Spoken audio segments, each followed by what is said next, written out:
Mothers day సందర్భంగా అవిరా fertility హాస్పిటల్లో మే 12 నుండి 31 వరకు ఉచిత సంతాన శిబిరం. Hi hello guys, welcome to Suman TV. So మరి ఐపీఎల్లో మరి ఆఖరి ఘట్టానికి కూడా మనం వచ్చేసాము, ప్లే ఆఫ్స్. మరి క్వాలిఫైయర్ 2లో అయితే ఆర్సీబీ వర్సెస్ ఆర్ఆర్ మధ్య జరగబోతుంది. మరి ఈ మ్యాచ్ గురించి అసలు ఆర్సీబీ వస్తుందా రాదా ప్లే ఆఫ్స్కి అని చెప్పేసి బోల్డ్ ఎంత అనుకున్నాం, కానీ ఎలాగలా అయితే ఏముంది, ఆర్సీబీ మరి ప్లే ఆఫ్లోకి వచ్చేసింది. మరి ఆ మ్యాచ్ గురించి మరి మనతో పాటు విశ్లేషించడానికి మన స్పోర్ట్స్ అనలిస్ట్ చంద్రశేఖర్ గారు ఉన్నారు. Hi sir. Hi. How are you sir? Yeah fine, thank you. Yeah, qualifier 2 match మరి ఆర్ఆర్ వర్సెస్ ఆర్సీబీ. 2 నెలల్లో ఆర్ఆర్ ఉన్నాయి, బాగానే ఉంది. మరి గెలుపు అవకాశాలు ఎవరికి ఎక్కువగా ఉంటాయి? కొంచెం ట్రిక్కీనే ఈ క్వశ్చన్, ఎవరికి గెలుపు అవకాశాలు ఉంటాయి అనేటువంటిది. బట్ ఫస్ట్ ఆ క్వశ్చన్ వేసేసావు, నాకైతే కనుక ఆర్ఆర్కే గెలుపు అవకాశాలు ఉంటాయి అనేటువంటిది. సార్, చాలా మంది ఆర్సీబీ ఫ్యాన్స్ అసలు పాసిబుల్ అవ్వదు అనుకున్నారు. మరి ఫస్టే వేసేసావు నాకు ఆ క్వశ్చన్ అని చెప్పు. ఎందుకంటే అంటే క్రికెట్ కొన్ని స్టాటిస్టిక్స్ ఉన్నాయి, కొన్ని సెంటిమెంట్స్ ఉన్నాయి. వరుసగా 6 మ్యాచ్లు గెలిచింది. సో అలాగా ఎప్పుడైనా కానీ ఒక టీం వరుసగా గెలుస్తున్నటువంటి టైంలో డెఫినెట్గా ఒక బ్రేక్ అనేటువంటిది వస్తుంది. That is cricket sentiment. Okay, నేనేదో ఆర్ఆర్ ఫేవరెట్ లేకపోతే ఆర్సీబీ అగెనిస్ట్ అనేటువంటిది కాదు. ఓవర్ 30 ఇయర్స్ నుంచి గేమ్ని ఫాలో అవుతున్నటువంటి దాంట్లో చూస్తే కనుక డెఫినెట్గా there will be a break. అందుకనే ఈవెన్ మామూలుగా ఈవెన్ నీకు గుర్తుండొచ్చు, last time world cup T20 world cup India వరుస గెలుస్తుంటే అందరూ దండాలు పెట్టారు, అరే ఓడిపోండి బై లీగ్ ఫేస్లో ఒక్క మ్యాచ్ ఓడిపోండి అని. అది సెమీఫైనల్స్కి వచ్చి ఓడిపోయారు మన వాళ్ళు, ఫైనల్స్లోకి వచ్చి ఓడిపోయారు. సో కాబట్టి ఇదేదైతే ఉంటుందో అట్లాంటి ఇది రాకూడదనే నేను కోరుకుంటున్నాను ఆఫ్ కోర్స్ ఆర్సీబీకి. ఎందుకంటే అది తీరని కలగా ఉంది. ఈవెన్ వాళ్ళకి అందరికీ కూడా అందరి ద్రాక్షలా ఉన్నటువంటిది. చివరికి కట్టప్ప బాహుబలిని ఎందుకు పొడిచాడు అనేటువంటిది 2 ఇయర్స్ తర్వాత అయినా కానీ తెలిసింది అందరికీ. కానీ 17 ఏళ్ళైనా ఇప్పటికీ తెలియట్లేదు ఆర్సీబీ ఫ్యాన్స్కి ఎందుకు వాళ్ళు కప్పు ఎట్టలేకపోతున్నారు. కాబట్టి వీటన్నిటికీ బ్రేక్ పడాలంటే గెలవాలి వాళ్ళు. కానీ ఆర్ఆర్కి ఎడ్జ్ ఉందని నేను అనుకుంటున్నాను. సో ఈవెన్ యాక్చువల్గా లీగ్ ఫేస్లో వీళ్ళు ఆడినటువంటిది ఒక మ్యాచ్ వీళ్ళిద్దరు ఫేస్ అయినటువంటిది కూడా ఆర్ఆర్ఏ గెలిచింది by 4 wickets. Of course Kohli అందులో సెంచరీ చేశాడు, 113. దానికి రిప్లైగా జోస్ బట్లర్ కూడా సెంచరీ చేసి వాళ్ళని గెలిపించాడు. కాకపోతే ఏంటంటే ఓవరాల్ హెడ్ టు హెడ్ మాత్రం డెఫినెట్గా ఆర్సీబీ ఫ్యాన్స్కి కాస్త ఆనందాన్ని ఇచ్చేటువంటి మ్యాచే ఉంటుంది, ఆనందాన్ని ఇచ్చేటువంటిదిగానే ఉంది. ఓవరాల్ 31 టైమ్స్ వాళ్ళు ఫేస్ చేస్తే కనుక 15 టైమ్స్ ఆర్సీబీ గెలిచింది, 13 టైమ్స్ ఆర్ఆర్ గెలిస్తే 3 టైమ్స్ మ్యాచ్ వాష్డ్ అవుట్గా నిలబడింది. సో కాబట్టి ఆ స్టాటిస్టిక్స్, ఓవరాల్ స్టాటిస్టిక్స్ని గమనిస్తే కనుక RCB fans will be happy. So చాలా మంది అంటే అనుకుంటారు, ఏంటి ప్రశ్న, మీరు కూడా అన్నారు కదా, అంటే ఈ ప్రశ్న ఏంటి స్టార్టింగ్లోనే అడిగారని చెప్పేసి. ప్రతి ఒక్కరి క్యూరియాసిటీ ఇదే సార్. ఏంటంటే ఫస్ట్ ఎవరొకరు ఎలా ఆడతారని పక్కన పెట్టండి, ఎవరు గెలుస్తారు అని చెప్పేసి ఆ క్యూరియాసిటీ దానికి ఇచ్చేసి మిగతాది మనం విశ్లేషించుకుందామని నేను ఈ క్వశ్చన్ అడిగాను. మెయిన్గా అయితే ఆర్సీబీ టీమ్ 6 మ్యాచెస్ గెలిచి, సో మరి ఇప్పుడైతే మన ఇండియన్ టీంకి ఎలాంటి ఫోబియా అయితే ఉందో ఆ ఫోబియా వచ్చే అవకాశం ఉంటుంది అనుకున్నాం. కానీ లాస్ట్ 6 మ్యాచెస్గా గెలిచిన తీరు కానీ, వాళ్ళకు వాళ్ళు మౌల్డ్ చేసుకోవడం కానీ, వాళ్ళ లూప్ హోల్స్ని సెట్ చేసుకోవడం కానీ ఆర్సీబీ చాలా వరకు మంచిగా ముందుకెళ్తుంది అనిపిస్తుంది సార్. ఇక్కడే వచ్చేది కొంచెం, దీన్ని నువ్వేమో నన్నేమో చాలా డీటెయిల్డ్గా అనలైజ్ చేయమని చెప్తాను. నేను నిజాలు కనుక మాట్లాడేది ఎప్పుడైనా కానీ పోస్ట్ మార్టం చేసినప్పుడు పక్కన వాళ్ళకి నచ్చదు. That's fact. సి, వరుసగా హ్యాట్రిక్ విజయాల్ని సాధించినటువంటి టీంను తక్కువ చేసి మాట్లాడటం మంచిది కాదు. That's not good at all, I agree. But యాక్చువల్గా ఎట్లా గెలిచారు వాళ్ళు, పంజాబ్ మీద ఏ రకంగా గెలిచారు, అక్కడే యాక్చువల్గా బ్రేక్ పడాల్సినటువంటిది. 0 మీద ఉన్నప్పుడు క్యాచ్ వదిలిపెట్టే కోహ్లీ లాంటి స్టార్ బ్యాటర్కి 92 కొట్టి చూపించాడు వాళ్ళు, గెలిచారు వాళ్ళు. ఈవెన్ 10 మీద ఉన్నప్పుడు కూడా క్యాచ్ వదిలిపెట్టారు. 2 లైఫ్లు ఇచ్చిన తర్వాత కోహ్లీ లాంటి వాడిని ఆపటం చాలా కష్టం. ఈవెన్ హైదరాబాద్లో బెంగళూరుతో జరిగినటువంటి మ్యాచ్, యాక్చువల్గా వాళ్ళ విన్నింగ్ స్ట్రీక్ మొదలైందే అక్కడ. హైదరాబాద్లో ఎస్ఆర్హెచ్ని కొట్టి వాళ్ళు విన్నింగ్ మొమెంటం అనేటువంటిది మొదలైంది. అది ఎక్కడ జరిగింది? ఫస్ట్ ఓవర్లోనే ఎవరైనా కానీ స్పిన్నర్తో, జనరల్గా స్పిన్నర్ తోటి బౌలింగ్ని ఓపెన్ చేశారు అంటే కనుక ఆ వికెట్ ఎలా బిహేవ్ చేస్తుంది అనేటువంటిది ఫీల్డింగ్ క్యాప్టెన్ స్టడీ చేశాడనే కదా అర్థం. ఇట్స్ ఎ క్లియర్ ఇండికేషన్ ఒక సీనియర్ ప్లేయర్గా. సో కాబట్టి ట్రావిస్ హెడ్ ఎలాంటి షాట్ ఆడాలి ఫస్ట్ ఓవర్లో? విల్ జాక్స్ని, పైగా అప్పుడే అతను ఫస్ట్ మ్యాచ్ ఆడుతున్నాడు ఈ సీజన్లో. సో కాబట్టి వాడి బౌలింగ్ ఏంటి అనేటువంటిది నువ్వు ఈ రీసెంట్ ఇదిలో చూడనట్టే కదా లెక్క. కొన్ని దేశం వాళ్ళే అయితే కనుక అది వేరే విషయం కాదు. కాబట్టి ఆ షాట్, రాంగ్ షాట్ వల్ల అక్కడి నుంచి ఓటమి బాట పట్టింది ఎస్ఆర్హెచ్. సో కాబట్టి అవకాశం ఇచ్చింది ఎవరు? వాళ్ళ ఎక్సలెంట్ బౌలింగ్ బ్యాటింగ్ కన్నా కూడా మనం అవకాశం ఇచ్చాం. పంజాబ్తో జరిగినటువంటి మ్యాచ్ ఏంటి? ఫీల్డర్లు అవకాశం ఇచ్చారు. Part of the game, I do agree. క్యాచ్లు డ్రాప్ చేయడం అనేటువంటిది ఐ అగ్రీ. ఈవెన్ గిబ్స్ లాంటి వాడు క్యాచ్ని డ్రాప్ చేసి సౌత్ ఆఫ్రికాకి వరల్డ్ కప్ అందకుండా స్టీవ్ వా చేత సెంచరీ కొట్టించుకొని ఆస్ట్రేలియాకి ఇచ్చాడు cup. Yeah. I agree with that. కానీ దాంట్లో కూడా ఉన్నటువంటి తెలిసిందేంటి మనకి, క్యాచ్లు కనుక పట్టకపోయేట్లయితే ఏంటి రిజల్ట్, ఎండ్ రిజల్ట్ ఏంటి అనేటువంటిది తెలుస్తూనే ఉంది. Catches wins the matches. Definitely. So కాబట్టి ఆర్సీబీ అక్కడ కొంత లక్ అనేటువంటిది, అంటే నేను అనేటువంటిది ఏంటి, లక్ కూడా వాళ్ళకి ఫేవర్ చేస్తూ వచ్చింది. సో అట్లాంటి తరుణంలో ఆ లక్ ఎంతసేపు ఉంటుంది, ఎన్ని రోజులని క్యారీ అవుతుంది అనేటువంటిది బిగ్ క్వశ్చన్. Yeah. ఒకవేళ కనుక పొరపాటున ప్రత్యర్థి ఆల్ డిపార్ట్మెంట్స్ అవుట్ ప్లేడ్ ఆడాడు అనుకో, దాన్ని తట్టుకునేటువంటిది ఉందా వీళ్ళకి అనేటువంటిది. ఎందుకంటే ఇప్పటికీ ఆర్సీబీ బలం ఏంటంటే ఓపెనింగ్ జోడీనే. Yeah.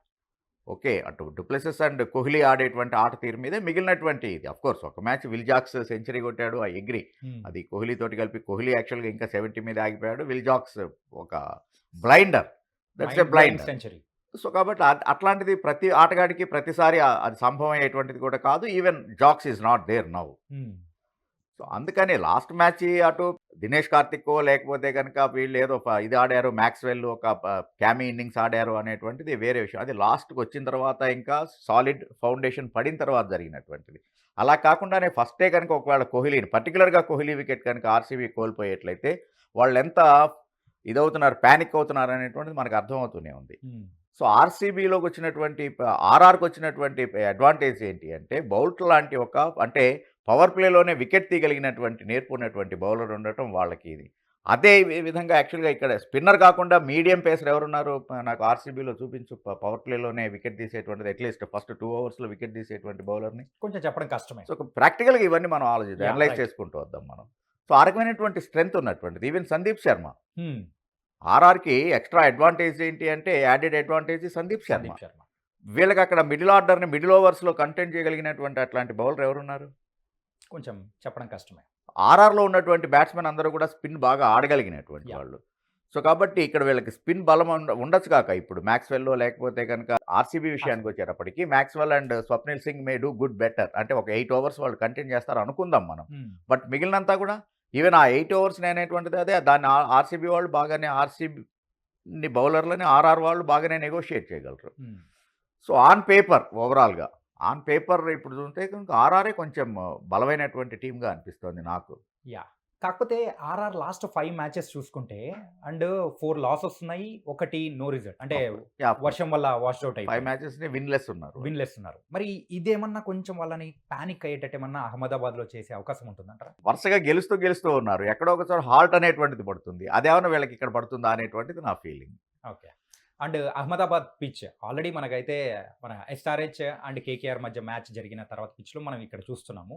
అండ్ ఇక్కడ మెయిన్గా మీరు ఇంతకుముందు చెప్పారు ఏంటంటే మీడియం ఫేసెస్కి బాగా వర్కౌట్ అయ్యేటట్టు ఉంటుంది అక్కడ అంటే పిచ్ అనేది. అండ్ ఇప్పుడు 2 దానిలలో గమనించుకుంటే మీరు చెప్పినట్టు ఆర్ఆర్కే ఎక్కువ ఎడ్జ్ ఉంది. డెఫినెట్గా. యా, కానీ ఆర్ఆర్ దాన్ని అడ్వాంటేజ్గా తీసుకుంటుంది ఆర్సీబీ మీద. తీసుకోవాలి కూడా, ఎందుకంటే ఇప్పుడు మనం ఏదో గెలిచేసాము అంటే, ఓడిపోతే అట్లాగే ఇంటికే, గెలిస్తే కూడా మళ్ళీ గెలవాల్సినటువంటి సిచ్యువేషన్లో వాళ్ళు ఆడుతున్నటువంటి టైంలో, అంటే ఒక ఓటమిని కూడా ఇంకా ఇట్స్ నాక్డ్ అవుట్. సో అట్లాంటి సిచ్యువేషన్లో ఆర్ఆర్ డెఫినెట్గానే, ఎందుకంటే Sanju Samson is a shrewd captain.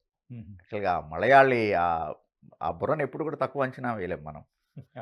Okay, ఇక్కడ ఏదో ప్రాంతాలు తీస్తున్నా అనేటువంటిది కాదు, న్యాచురల్గా ఆ క్లవర్నెస్, ఆ షార్ప్నెస్ ఉంటుంది వాళ్ళకి. ఆ క్యాప్టెన్సీలో చూపించాడు కూడా దాన్ని. అఫ్కోర్స్ అట్లా అనుకుంటే ఈవెన్ శ్రేయాస్ అయ్యర్ కూడా ఏకంగా ఢిల్లీ క్యాపిటల్స్కి ఆడుతున్నప్పుడు క్యాప్టెన్సీ చేసినప్పుడు ఫస్ట్ టైమే ఫైనల్స్కి తీసుకెళ్ళాడు. ఈవెన్ ఇప్పుడు first team to reach play of.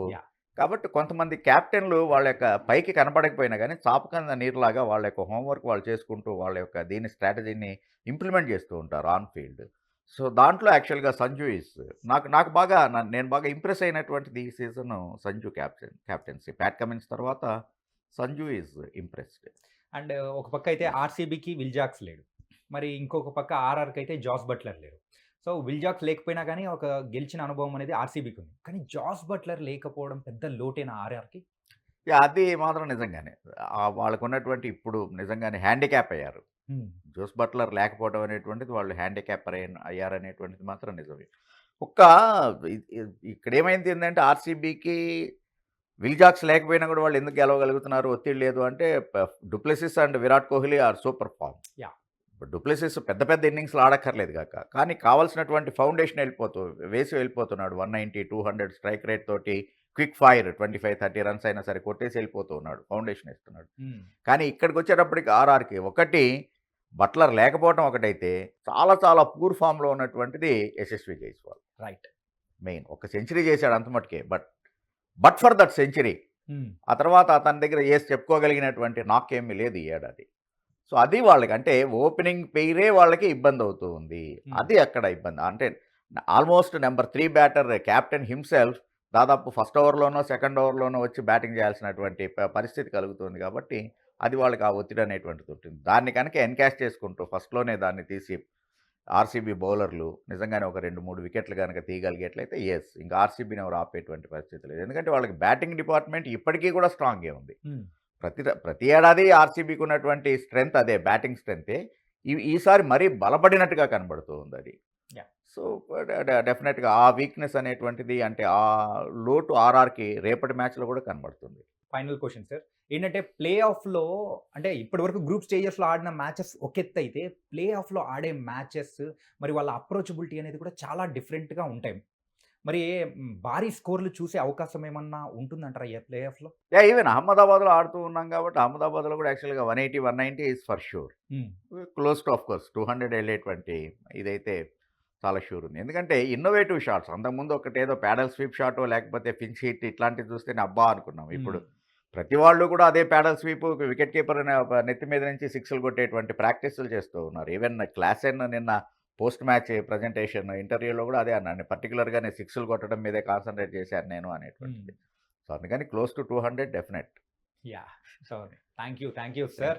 And already అయితే మీరు చెప్పేశారు ఆర్ఆర్ గెలిచే అవకాశాలు ఎడ్జ్ ఎక్కువగా ఉంటుందని చెప్పేసి, దానికి తగ్గ అనలిస్ట్ కూడా మీరు చాలా సూపర్గా చేశారు. కాకపోతే కొంతమంది ఆర్సీబీ ఫ్యాన్స్ ఉంటారు కదా, ఈసారి కప్పు నమ్మడే అని చెప్పేసి అనుకునే వాళ్ళకి మాత్రం కొంచెం గుండెలో మాత్రం అనిపించేలా చేశారు అది. బట్ ఆఫ్ కోర్స్ ఒకటి ఎంత లేదన్నా కానీ మన ఇది కాబట్టి ఆర్సీబీ అండ్ ఎస్ఆర్హెచ్ ఫైనల్స్ చూడాలనేటువంటి కోరిక కూడా ఉంటుంది. 2 సౌత్ ఇండియన్ టీమ్స్ క్లాష్ అయితే కనుక ఆనందం కూడా వేరుంటుంది. 2016 రిపీట్ ఫైనల్గా వాళ్ళ ఎస్ఆర్హెచ్ ఇది వచ్చినప్పుడు న్యాచురల్గా ఇంకెవరూ లేరు మనకి, కోహ్లీనా ఏంటి అనేటువంటిది మనకి, ధోనినా అనేటువంటిది అనవసరం మనకి, మన ఎస్ఆర్హెచ్ కాబట్టి ఇది. But somehow still I have a feeling ఆర్ఆర్ఏ చేస్తుందేమో.